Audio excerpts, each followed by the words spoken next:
टूटा हुआ घड़ा, जिंदगी का अनमोल सबक। कहते हैं, एक बस्ती में एक बूढ़ी औरत रहती थी। उसके पास 2 मिट्टी के घड़े थे।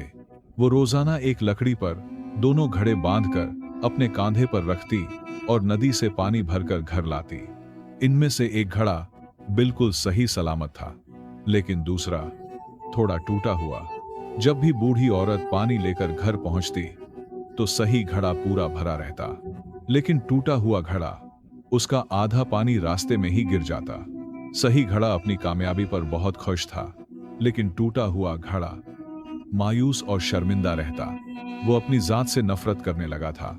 सोचता, मैं नाकाम हूं, मैं बोझ हूं, मैं तो अपना काम भी पूरा नहीं कर पाता। 2 साल इसी तरह गुजर गए। एक दिन वो टूटा हुआ घड़ा हिम्मत हारकर बूढ़ी औरत से बोला, अम्मा, मैं बहुत शर्मिंदा हूं।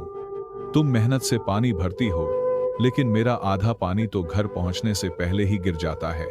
काश मैं भी पूरा होता। घड़े की ये बात सुनकर बूढ़ी औरत मुस्कुरा दी और बोली, मेरे प्यारे घड़े, क्या तुमने कभी ये नहीं देखा कि जिस तरफ से मैं तुम्हें लेकर चलती हूं, वहां रास्ते के किनारे फूल खिले रहते हैं और दूसरी तरफ कुछ भी नहीं उगता? मैंने वहां फूलों के बीज बोए थे। तुम्हारे से गिरने वाला पानी रोज उन्हें सींचता रहा। इसी वजह से मेरा घर आज इन फूलों की खुशबू से महकता है। अगर तुम टूटे ना होते तो ये बहार कभी ना आती। ये सुनकर घड़ा हैरान रह गया। जिस बात को वो अपनी कमजोरी समझ रहा था, वही उसकी सबसे बड़ी खूबी बन गई थी। दोस्तों, याद रखो, हम सब में कोई ना कोई कमी होती है, मगर अक्सर यही कमजोरियां दूसरों के लिए राहत और खुशियों का जरिया बन जाती हैं।